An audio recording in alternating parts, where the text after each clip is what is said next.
Hey, welcome to Out on a Limb with Gabby Allen. And today, oh my gosh, I'm so excited. I have Megan Hart. And yes, well, I will say that one of the reasons that my shirt today says Chaos Coordinator is that Megan used to have a driveway that said welcome to chaos. So today I am coordinating that. So the wall in my house said welcome to chaos. I know. As you do. I mean, what is life without the chaos, really, when it comes down to it? Boring. Exactly. So Megan and I have known each other for a lot of years. She was actually one of the first people that I got to have lunch with after an RWA meeting one time, taught me words that I had not been ready for. But then I was, and it was a beautiful thing. And really, I messed it up because I was like, oh my gosh, didn't I meet you last year and your name is Megan? And then I said the wrong last name. And I was just like, no. And I was like, we had met before in Seattle, right? Yes. Yep. Yeah. I don't remember what that was called. I don't either, but we met there and then you moved to it's Pennsylvania, and it was like, showed up at the Central Pennsylvania Romance Writers meeting and called it the wrong name. Chaos ever since then. It was chaos from the start. No, absolutely. And the thing is that it was really funny because to me, I was like ready to not know a single person. And so I think I just got so excited about seeing somebody that I had seen before that I was like, okay, I know it's Megan. Let's come up with something. Is it Smith? No, it's not Smith. Okay. And that's not the name I used. But basically, I was like, don't you know who I am? I felt that way. And then I thought, oh, major shame brought upon the big fan. Major shame brought upon the big fan. And then you said, do you want to go to lunch? And I'm like, but I got your name wrong. Like, I don't think that's how that works. I gave you a second chance to make I do appreciate that. So this is also supposed to be about books. So not just us. Go figure. So tell us, what is it that you do and how do you do it? And let's just roll. Well, I write books. How do I do it? Generally, one word at a time. Usually how that works. Yeah. Sometimes one letter at a time with long pauses in between. Yes. That's it. I write books and I revise them. What kind of books do you write? Well, I am probably best known for sexy romance, sexy contemporary women's fiction-y type stories. I also write horror, and I just started publishing domestic suspense under a pen name, which is Mina Hardy. Mina Hardy. So are we talking like Dracula and the Hardy Boys? Well, Dracula and like Tom Hardy, I guess. Oh. Okay. Well, that's all right too. I wanted to, so I knew that I was going to have a pen name for the new genre because I wanted to just make sure that readers weren't picking up expecting a sexy romance or any kind of romance at all. My first book that came out under the Mina Hardy name is called After All I've Done, and it's a little bit of a sexy premise, but it's certainly not to the level of steamy content like my other books. Dirty. You need to go get you need to go get dirty. It's not called Dirty anymore. Really? They changed the title of it and the cover of it, and really? What is it called now? I don't know what it's called now. Now I'm gonna have to go look for it so that I can put it in the description box. Yeah, it's okay. Interesting. Got a new title. Interesting. Did they change all of them? Because I know for a while there you were very on the one-word titles. So they did change almost all of the early ones that came out from Spice. I have I have collector's Yeah, editions. yeah, collector's items. Okay.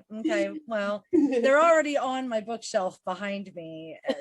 So, I mean, they're already in the collector's shelf. And I'll never forget coming over to your house. We used to, for people who were at the table with us, we used to do once a month, there were 5 of us, and we would get together and just like shoot the breeze all day with writing and life stuff and whatever.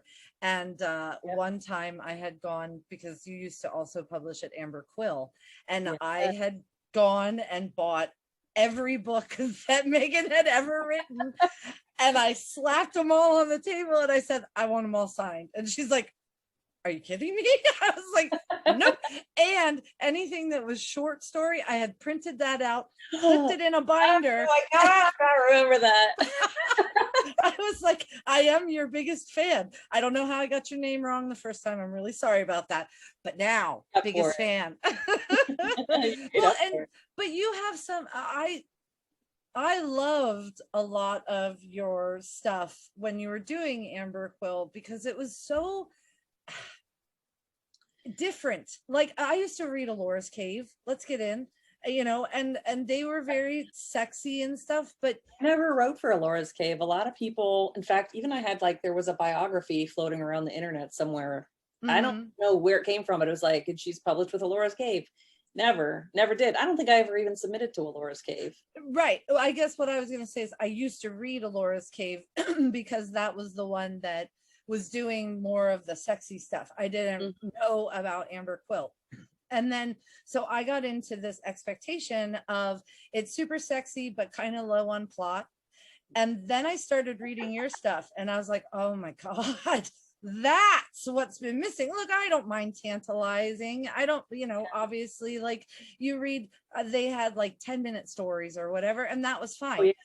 But 10-minute Megan story is like, your brain is engaged, like your whole body is engaged, and you're just like, shush, no, I don't care if you have your arm falling off, mommy's reading. But it was so different to me because I was so used to just it being tantalizing, not necessarily engaging.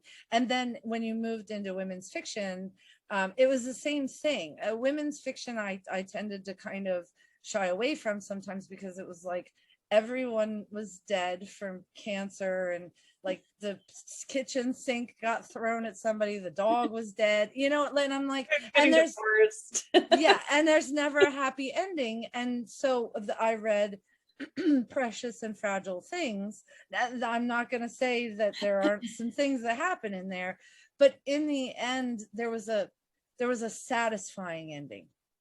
And I wasn't really used to that. Yeah, I mean, but your stories, and not only that, but the way you write is so pretty. And I'm just like, oh man, don't read my stuff after reading Megan's, because that's everybody's got their own voice, and sometimes like, I don't know, somebody said once like, I want to be you when I grow up, or I want to be a writer just like Megan Hart, and I said, want to be a writer just like you. Like we all have our own voice, or we should, and we all have our own themes and things that we bring out in our books. And never, I mean, I definitely have read books that I'm like, oh man, I'm never gonna write. Why am I gonna bother after that? Somebody wrote this amazing book, and I'll never write anything that good, but But you do. And I think that there are readers out there who want what we have. And it might not speak to hundreds of thousands of people, but I remember when I first started publishing with the Wild Rose Press, if they sent me that I had over 3 digits, which is like 101 people, I'd be like, oh my gosh, 101. So am I related to all of them, or like are there at least 4 in there that don't? And then I went to Covered Maker of Books yesterday, and the owner there was like, hey, by the way, somebody came in and they were like, do you know local author Misty Simon? And she was like, Yeah, when I read her books, I can't get her voice out of my head, and I'm like, yeah, sorry about that. But the people were like, well, what do you mean? And Michelle was like, have you never met Misty Simon before? And they're like, no, I found her book at a yard sale and I loved it so much that I bought everything she wrote. And I was like, so going from, not awesome that your book was at a yard sale. Right, well, whatever. Somebody, you know what? I was signing a book once. It was also from Cover Maker Books. It was one of the very first Ivies, and it was on the used book, and I was like, So I look in there. It's Daniel's cousin from California. I had the same. So I found when I went to my mom's hometown where my grandma used to live. Oh no. So I went into the thrift store and there were 2 copies of my books, old books that they're not available. They were Amber Quill books that I had like a local book signing at the library in town or something because the book was set in that town. Yes. And I found it. It was signed to somebody from that town. And I was just like, and you just gave it away to the thrift store. You didn't even get 50% credit at a used bookstore. No. Come on. It was like, I found it at the thrift store. So of course I bought it. Well, yes.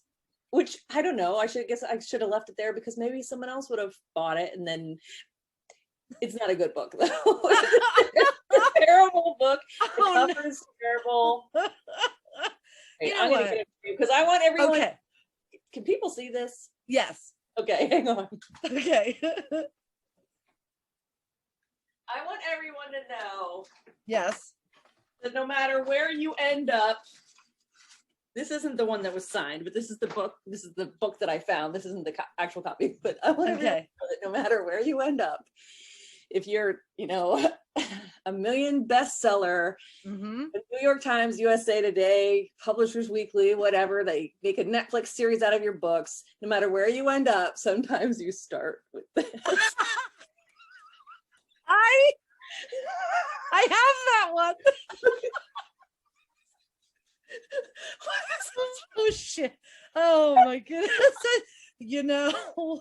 So, that's I like the seriousness that you've got going on there. What in there? This yeah, that's yeah. So, anyway, I feel you. This is a collector's item. It is, and I have one of those, and mine is signed, so there's no way that's leaving my house ever because long time ago. But yeah, I wrote a lot of things for Amber Quill, and a lot of them were fantasy, science fiction, sexy romance. What is the bird one? An Exaltation of Larks. There you go. That was was my first book ever. Was it? Oh, I don't know that I knew that. Yeah, it was. First it came out from Wings Press. Oh wow. And then they went under, and then I sold it to Amber Quill. And then I wrote a sequel to that, and there's a short story that's tied in there too. Yeah. So that was the very first book I ever wrote, and it was the first book I ever sold.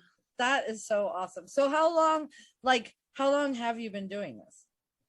How long have you been writing?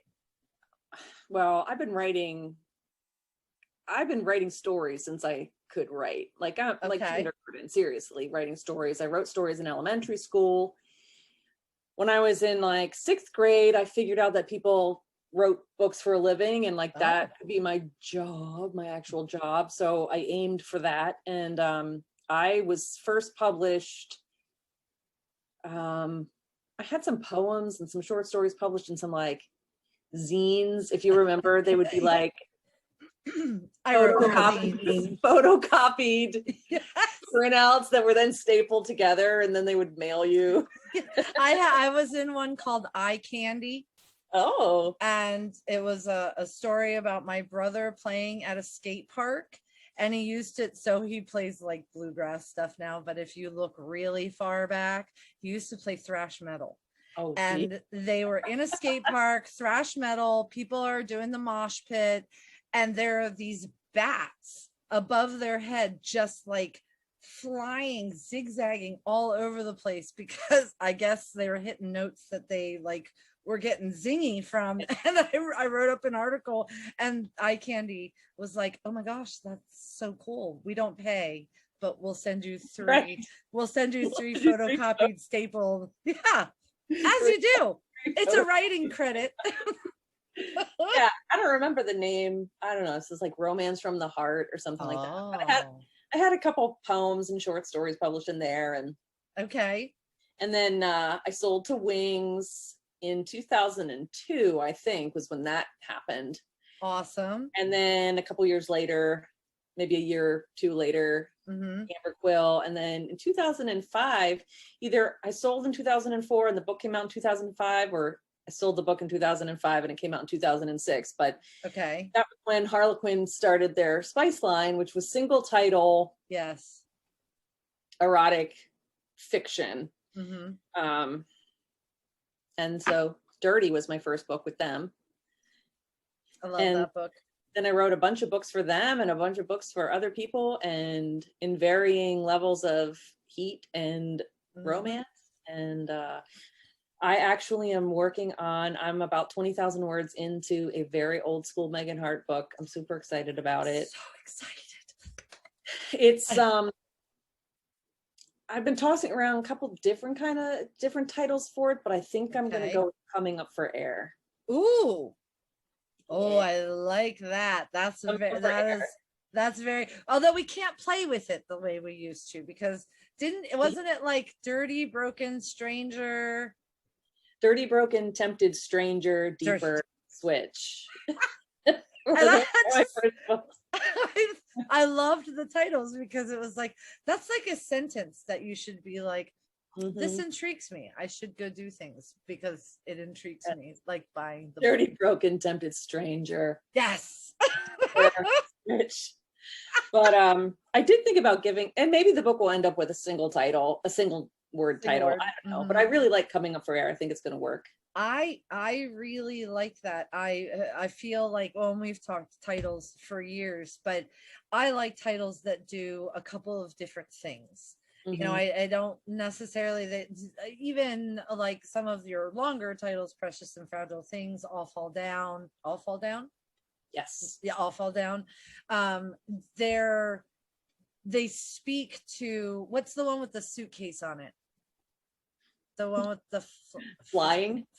Okay. I was going to say flying, and then I was like, is that right?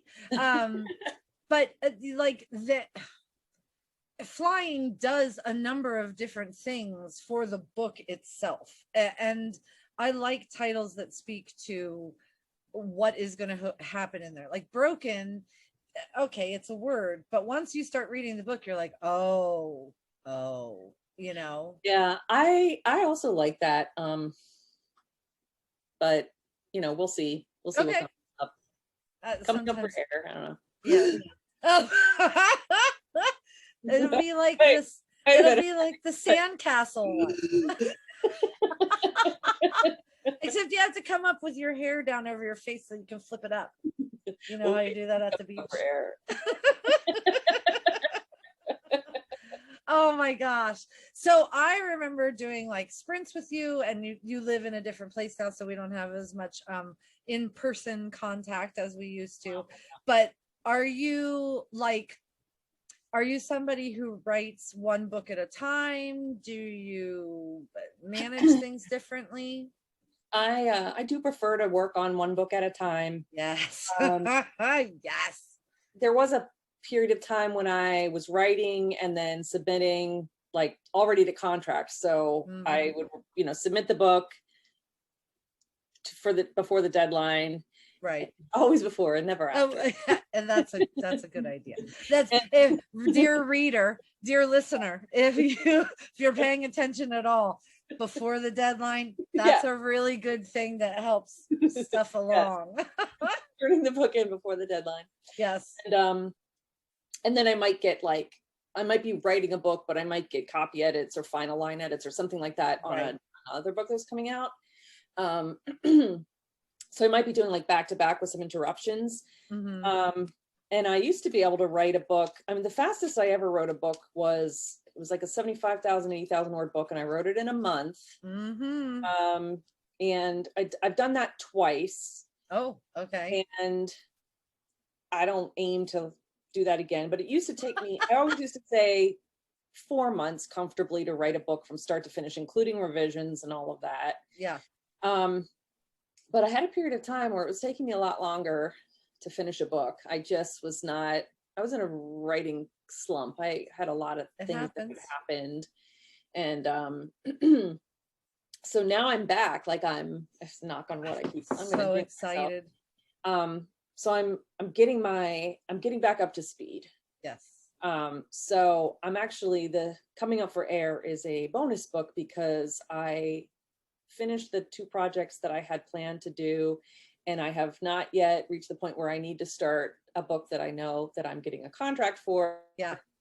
So this little tiny section of time, I'm writing this bonus book, which just, I had not planned it at all. I watched a movie and I was like, oh, I love this movie. Oh my gosh, I had a dream and it's a book. Right. Right. You froze. Hold on 1 second.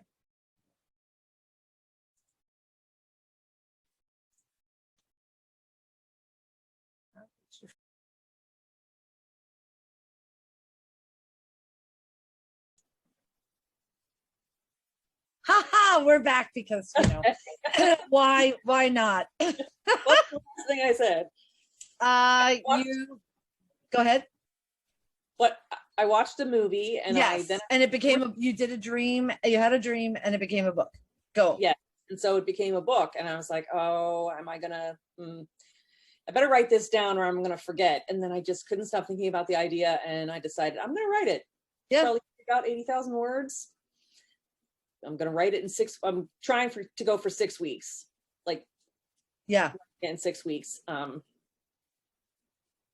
Which also includes going on vacation. Yeah. And doing other things. So right. It's not a super frantic pace, but it's going really well. That's awesome. So to answer your question, no, I prefer to just write one at a time. Right. Like now, if something would happen and I didn't finish this one and I had to start the one that I have an actual deadline for. Yes. I would not try to write one in the morning and then write one in the afternoon. I can't even imagine. I don't know. I think I have done that, you know, sometimes, but it's too much. And I just prefer to focus on one at a time. Okay. That totally makes sense. Now, do you still print out when you're editing and like cut stuff and put it in binders? I don't do it in binders anymore, but I do printouts. This is my latest one. Well, these are the last 2 books that I wrote. Awesome. And I had stopped doing printouts for a while because I moved to using Scrivener, which I love, and you can really easily drag chapters. So what this is referencing is I used to print it out like this, and then let's say there's a section here that I wanted to be earlier, I would actually physically cut it out, move it to where it was and paste it in there or stick it in there. Right. I do a lot of that now in Scrivener, dragging and dropping the different chapters and doing all that, so that by the time I print it out, it's really just a final go through. Oh, okay. So it's really just a final go through. Like I've already put everything in the order that it's supposed to be in. Awesome. But it's still, so this is, you know, this is my final go through. It's still littered with like, I love it. Still got, you know, tons of red. That's okay. But I do find it really useful to print it out. It makes you see things you didn't before. And there's something really satisfying about getting out the red pen. I hadn't bought new red pens in years and years because I wasn't doing the printouts. Right. And I ran out of my final red pen. Oh my gosh. So I bought these. Oh. And now okay, let's just talk about pens for a second, because I I really have like favorite pen. Yes. And pens that I will only use. Now I lost my pen. I lost my favorite pen. Oh no. So this is a Uniball. I don't have my glasses on. It's a gel roll. Red pens, but this is my pen that I use. This was my book signing pen, and then I decided, why should I only use this for book signing? This is the pen that I write with everything. Yes. All my notes, everything. Like, this is my, my list of things I'm going to do, which right. It's good to dream. It's good to dream. Yes, to myself. This is my list of things I probably will actually do. Okay. This is my notebook that I'm using for making notes about my book. I love it. So it's notes to myself. I actually wrote, so you can see that I wrote in the red pen because I didn't have my favorite pen. This is my favorite pen, and that's what I use all the time. I love it. Is it the Queen of Hearts? Yes. Of course it is. It's just got great ink, and it's refillable, so I get the refills for it. And forever. It's yours forever. Yes. I love it. I love it. If I ever did a book signing again, which who knows? I know. That will ever happen again. You have to come down my way, and we'll do a book signing at Cupboard Maker Books. I would love to go back to Cupboard Maker Books. They're great there. They are. I don't know if you saw, I think I posted it to Instagram. I know you're not much of a Facebooker, but they put Gabby Allen up on the wall. Wow. I know. Poor Michelle and Jelena, who was outside, and Christian. They were like, Michelle says, so I need you to come out and see something in the parking lot. And I was like, oh, okay. She goes, Christian has to come with us. I said, okay. So we're out there. I'm like, in a t-shirt and like capri pants that probably should have been thrown away years ago. And she's like this. And I looked up, and I used very bad words to scream. I was like, you're not taping this right now, are you? But your book is on the wall, and I remember seeing that and thinking, someday I'm going to be on the wall too. And then I was, and I just, it's such a pleasure, I think is the best word, to be on this journey with you. And we do not write the same thing. We do not, sometimes we sell to the same people, but not always. It depends. I feel like if they know us personally, we'll sell to the same people. But if we're at like a book signing, we're not probably going to have a ton of crossover. But I love that, we used to do brainstorming sessions. And even if you don't write what I write, having somebody to bounce things off of it just is invaluable. There's just no way. And also, being able to say, okay, I don't necessarily write what you write, but I do read at what you write. And so, what if you blah, blah, blah, blah.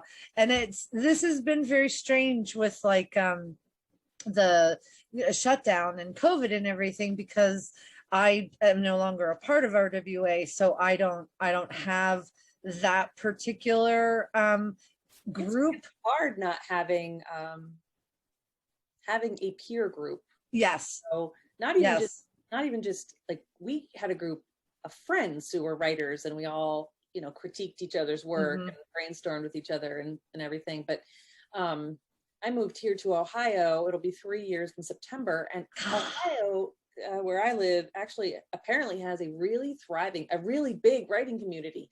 Oh, not just romance. But like all genres, like lots of different writing groups.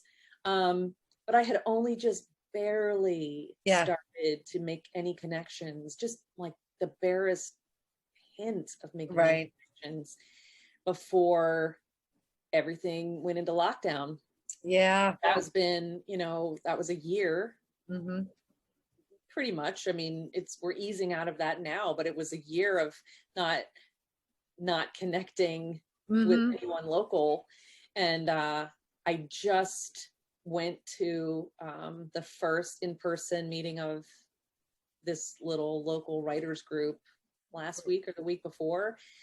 And it was very different because it's kind of started and headed up by a romance writer, but most of the people there aren't writing romance. So it's very different to belong to a group where people are writing everything from science fiction, fantasy, mysteries, cozy mysteries, you know, whatever, just multi-genre writing group. But just, well, first of all, being in a room with people was weird. Yeah. And it's like a little uncomfortable and weird, but just being able to like talk with other people about what they're writing and what they're doing and stuff. We didn't get into any brainstorming or anything like that, but I'm hoping to connect with other writers, you know, locally and get some friends. Yeah. Well, and it's hard. I don't have any friends here. I'm still your friend. I don't live close. Any friends here?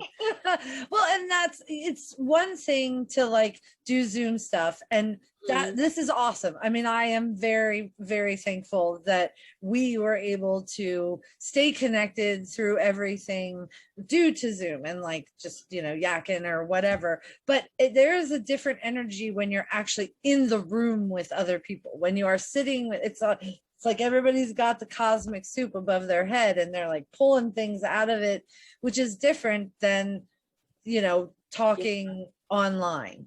Yes. And I also really miss, I haven't belonged to RWA for a long number of years, which meant I could not belong to our local writers group in Pennsylvania for a long number of years because you had to belong to RWA to belong to that. Right. I really miss our retreats. Yes. I miss our writing retreats, and it wouldn't have done me any good to go on a writing retreat in the past few years. Right. I mean, I have gone on 2 that I can think of, and I just didn't write very much. I had a long, hard slog of really I wrote things, but it was hard to do. And I feel like now if I went on a writing retreat now, I'd just be like, rolling. And I mean, we've done the same thing. I remember we went to that one writing retreat and it was January and like everybody else is writing and I'm like wandering around and I was like, why are you wandering around? But I think sometimes I just needed to like, well, to be fair, other person at the table, Gabby, whoever the hell I am right now, spent a lot of time writing everything she was not supposed to write. So it's true. It's very true. I can't tell you how many times I tried submitting to Harlequin over and over and over again, books that they were never going to take because I did well with Harlequin because they relaxed the parameters. I was not good with their category, romance. It was not my thing. And then what else was I trying to write? I think I tried to write paranormal, sexy paranormal. Not so good. Finding what it's not even just finding what you're good at, because I thought you wrote really good stories in all those different genres. Oh, thank you. But finding what fits you and finding the readers for that is really important. And there's no way of knowing. Sometimes books that we love the most don't connect with anybody. Yeah. But I have a hard time believing that the book we don't connect with at all could connect with anybody else. Right. I understand. I feel like if you can't even get into it, how's anybody else supposed to? Yeah. Well, and I struggled with that too, because I wanted to fit in a box. And I had wanted to fit in a box for a while because I thought that would be easier. And once I like really said, you know what, I'm just going to write whatever I want. And if it goes out and it gets to 5 people who are not related to me, I'm going to be happy about that. And then I ended up with the Kensington stuff, and that was a total game changer. And, you know, and then I really just admitted that I was not really a pure romance writer. I am a mystery writer with romance. Even though I've written romance for years and years, and I love romance. I also just felt like, okay, so there are some writers who are, okay, and we all know them. They're like, I don't fit in any kind of box. Right. My stuff is just like, you can't put me in a box. I just write things that are just too unique for people. And that's why it's not selling. And you're like, no, that's probably not why it's not selling. Well, sweetheart, can we talk over here about that? Is it though? Right, exactly. But I also felt like, especially the books that I wrote for like the early Spice books, were not romances.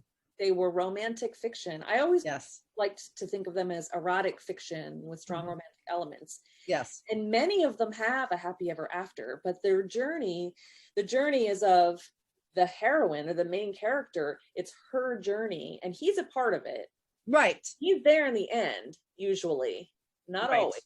But he's usually part of it, but they're really books about her. Yes. So I think more traditional romances are really about him and her, or her and her, or him and him. Right. Or him and her, or her, whatever. I don't, all kinds. I'm good with all combinations. I feel like they're about both POVs. So if you're going to have two POVs, basically both of those people are very integral to what's going on. Whereas yours were, if I remember correctly, a lot of first person and a lot of deep third, just single point of view, because they're not her story with him. They're her story. And so, but I also did write romances where it was him and her and it was their story. And I love that too. But I felt like a lot of the books that I connected with the most and loved the best.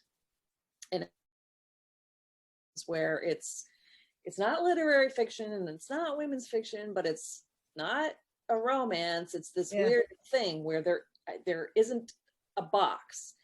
And I know I'm not the only writer who is writing these kinds of stories. Yes. But they are stories that don't appeal to everyone. So some romance readers who are really adamant about, they really want both points of view, and they really they don't want cheating, or they don't want the person to be with anybody else other than, whatever. Everyone has their expectations of what they want and what makes them happy as a reader. And I think that a lot of my titles don't reach those readers who want that more traditional romance setup. And I don't mean traditional romance like it's got to all be the same. I just mean that whatever the feeling that they get from reading that traditional romance setup and conclusion and journey is not what I'm offering. Right. And but there's nothing wrong with that, because I think that there are plenty of people who want what you have to offer. I think sometimes no, I have people who like and read my books, and those are the people that I'm writing for. Yes.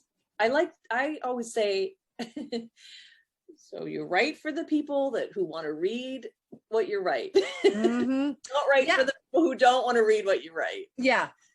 Well, and I think that's some of the struggle that I had was I thought that that I wanted to be able to write inside there without realizing that it's really okay. There can be a box and you can kind of be like one arm and one leg, or like kind of hanging out the side, because I mean, even my cozy mysteries they're not as mainstream as some other people's, and maybe that means that they're not always picked up. I don't always make lists or anything like that, but the people who are reading them enjoy them.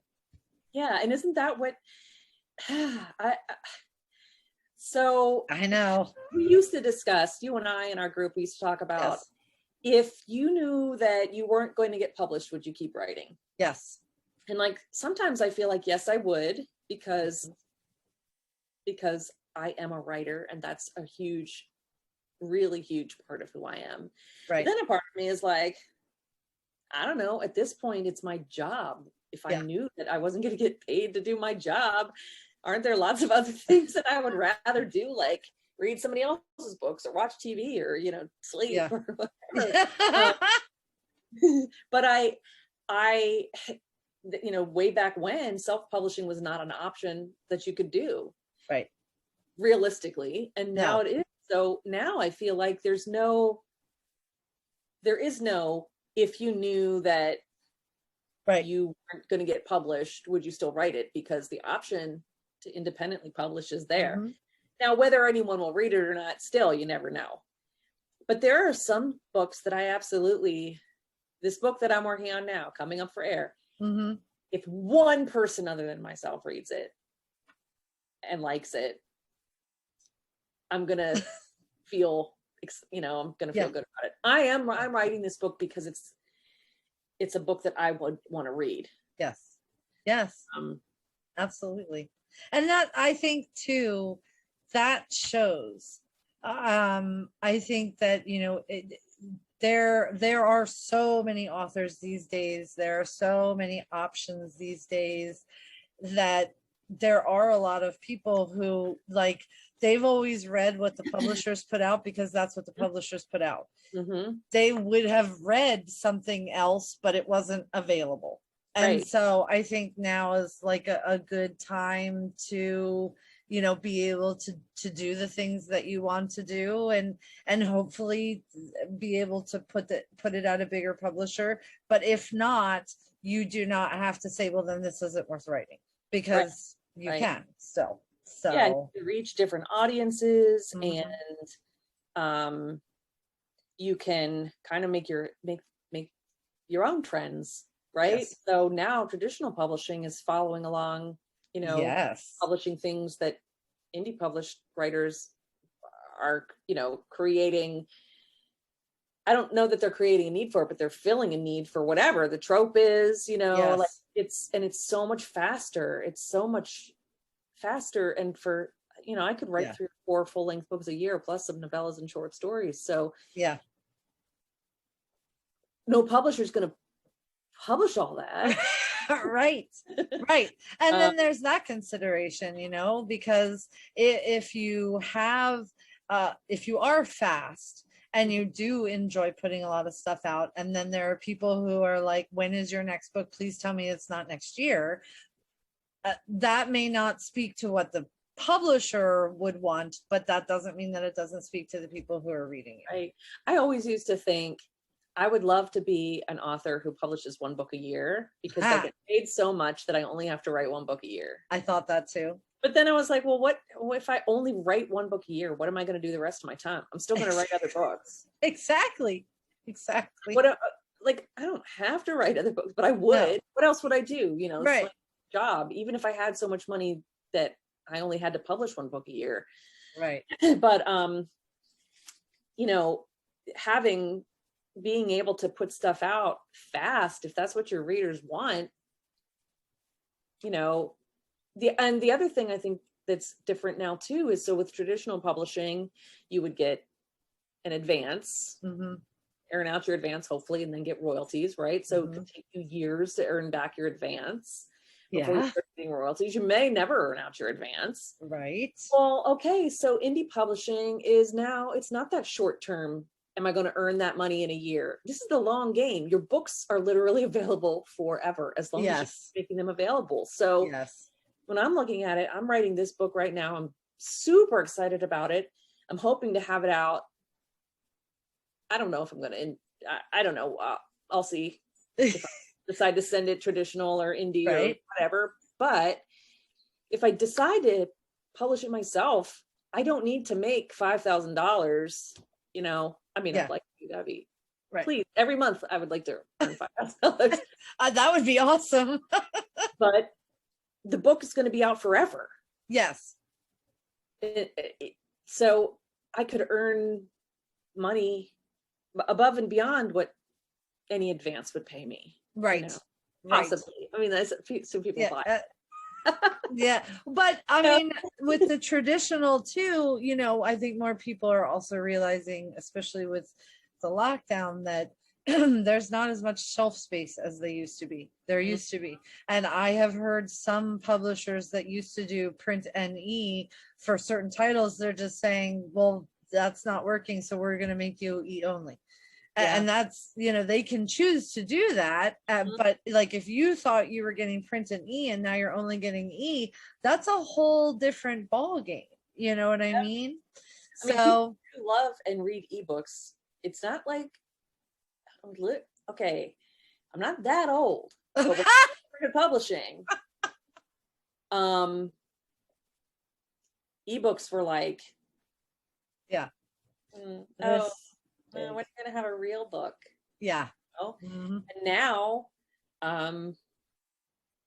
you can get them from the library, you can get them and download them directly to your device, and it's so easy and it's so convenient and it's instant gratification. Yes, which makes a big difference. I mean, I know a lot of people, they just want it. They don't want to have to run out to the store. They don't want to have to wait for it to be delivered to them. They want it right now. And especially if it's like a series and they just found your book one, sometimes it's 11 o'clock at night and they're clicking buy for the next one. So, and they don't have, I mean, I still have literally hundreds, thousands of books in my house. Yeah. And I keep trying hard not to buy more because I don't want to move them again. Or like, what do you do with them? I give them to the library or, give them away or whatever. But, but ebooks, especially, you can have thousands of them on your device and they're all right there. Yeah. I really do love a paper book, though. It is two kind of different experiences. I really like reading in print. I feel like I read faster when it's electronic, and I sometimes maybe skim a little bit more than I would if it was print. But anyway, I spend a lot of time on the I spend a lot of time on the computer because day job wise, I am a document specialist, as we've talked about before. And so as a document specialist, that's all I do. And so I tend to really like the paper because it takes me away from what I was. However, if it's in and I want it right now, I will absolutely buy an Like I'm not a one or the other. I'll do both. I love going and looking on here's a book recommendation. I go and I look on the library app and I could get it right away. I literally I can walk to the library. I can see the library if I look out my window. I actually can connect to the library's Wi-Fi on my computer. That's how close. I don't, of course. Oh, of course not. No. Don't do that. I mean, unless my internet goes out, but I don't connect to the library's Wi-Fi, but it shows up. Right. There are times I'm still just like, no, I'm just going to get that ebook and it's like right there. Yeah, absolutely. Oh man. Okay. Well, we are coming up on the time that we talked about. So I'm going to ask you to tell us, so we know coming up for air is something that you're working on right now. What is next that's coming out and where can we find you? Well, so you're going to have me back in at least a year and we'll find out if Coming Up for Air ever came out. Okay. Well, we'll be on like a watch. I'm going to start like a countdown and it's going to be, Yeah. So I actually just got an acceptance for a short story. It's a short horror story. Ooh. It's going to be in the anthology from Silver Shamrock Publishing. It's called Midnight from Beyond the Stars. Ooh. I'm not sure of the release date yet, but it's a short story in the anthology. That would be the next thing that I can think of that would be coming out. Other than that, I have things out on submission and things that I'm working on, but I don't have any dates yet. I don't have any dates for anything yet. Okay. And you just had a book come out with Brenda Murphy and so Brenda Murphy and Fiona Zed and I did it's not a trilogy, it's each of our stories is connected in that they take place in the same fictional club called Sanctuary, and they all have themes of blood magic. And they are FF paranormal, romance. Awesome. And that came out from 9 Star Press in July. I think it came out in May, or maybe it was June. I've lost all track of time. I'm pretty sure it was last very month. recently. Yeah, very recently came out. It's got a gorgeous cover. Oh, yes. Brenda and I had done a similar project where we kind of took the same themes and did it in a duology. Oh. And so I love working with Brenda. We talk about brainstorming. We have brainstorming sessions, and it's just like, what about this? And yes, that'd be awesome. She's a great writer to work with, and I hadn't known Fiona very well at all before we decided to get together and work on the project that just came out. But both of their stories are amazing, and the whole collection is just really, really cool, and it was so much fun. Took me forever to write my story, though. I was in a real writing slump. It happens. So that's available now in my backlist. Anyone can always go to meganhart.com. Okay. Or minahardy.com. Okay. Mina had one book out, came out in last November, so it's going to be out for almost a year. Okay. But I have another one. Unfortunately, with the way traditional publishing goes, it's going to be a long gap in between the two releases, but that happened with me too. Mina will have another book out. Awesome. I'm excited. I I liked her first one, so I'm on board for the second. She's okay. And the next time I see you, I'll have a huge stack of books again, and I'll be like, can you sign these for me? I hope so. It feels good to enjoy writing again. Oh, that's wonderful. That's wonderful. Like a really long time writing stuff. I don't know, it's hard. Yeah, and that's also part of the podcast, is that I am hoping that people will feel energized to know that they're not alone, or that if it happens to them, they're not the only people that it's ever happened to, or that if you feel something creeping up, it doesn't mean that you're dead in the water. It just means that maybe you need a little break, so like I said, this is like us at Starbucks with coffee, and we're just like shooting it around the table. So, but I know you gotta, yes. Well, what I was going to say was, I gave a talk once, and I said this, and I really, really made somebody angry. Maybe only one person was like in my face about it. And what I basically said was, if you can give up writing, maybe you should. Yeah. Think about it. If you can give it up, maybe you should. Yeah. Well, because there are going to be days that it sucks. I had triple bypass surgery, and the anesthesia did something to my head that I was not able to write scenes anymore. And I kept thinking, you know what, this could be your out. You don't have to keep doing this. And then I was like, I'm making bargains with whoever was up there. I was like, I'll cover all of you. I don't care. Like, do you want me to talk into Dragon? Dragon doesn't understand me, but I'll try. Do you want me talking? I was talking into my phone and writing emails and then popping those into Microsoft Word. Like so you discovered that you couldn't give it up. Yes. Yeah. But I think that I think there's a lot of advice that gets circulated. Write every day. You don't have to write every day if you don't want to. Don't give up. Right. Well, if you can give up, maybe that's telling you something. Yeah. Will the world end? Will the world end if you don't write a book? No. Will something die inside you if you don't write a book?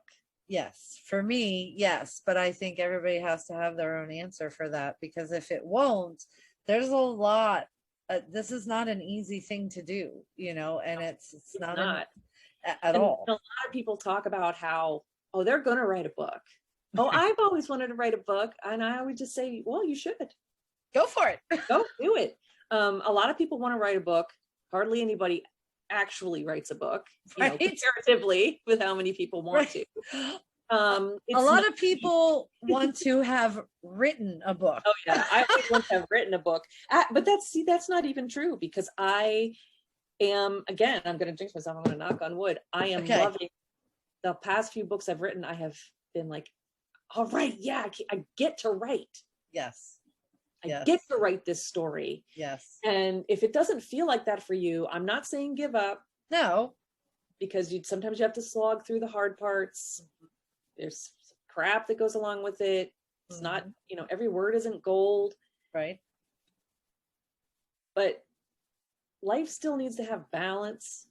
Yes. And if your writing doesn't bring you some measure of joy, why do it?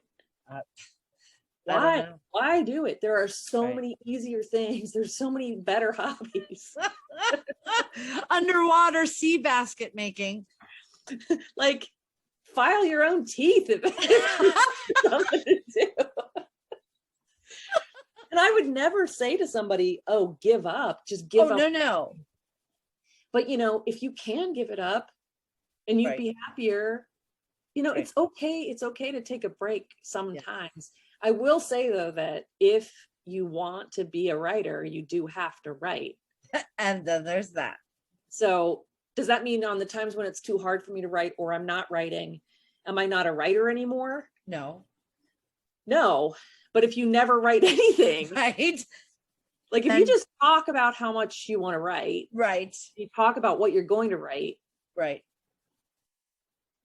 Maybe not. No, you got to write something. But yeah. So absolutely, anybody who's listening to this, you're slogging through and you're struggling and you're just not sure, if it's for you, try to give it up. If you can give it up, go find something else that you like better. No, we're gonna go, and I promise you, I swear to you, and I, like, this is kind of not up to you. You will be coming back. That's just other stuff. Okay. I had way too much fun for us to not do this again. And you look so beautiful, by the way. I just wanted to tell you. I sent you a picture of me earlier, and I was like, "Is this a video?" Oh, yeah. It's like I would have taken you either way. Cursing allowed on this show. Can I say curse? As far as I know, I have no problem with that. As I said earlier when we were walking, I said it is not quite as hot as Satan's taint, but it is Satan's taint adjacent. Oh my god! And this is why I wish you lived closer. I wish we could fold the map over, and where you are was like right next to where I am. I mean, we had those nights where it was like, okay, come over and watch a movie, and it should be over by like 11, and at 3:00 in the morning we're still standing out in the driveway, like just laughing our asses off. And that that is just having people like that in your life is invaluable, is really what it really is down to. Well, now that we can travel again, I think we should try to schedule a retreat of some I would love that. And then maybe we could talk in person. Yes. That would be that might get us in trouble. Write some things. All right. So meganhart.com, minahardy.com. Yep. Books are coming out. We're going to wait very impatiently for coming up for air.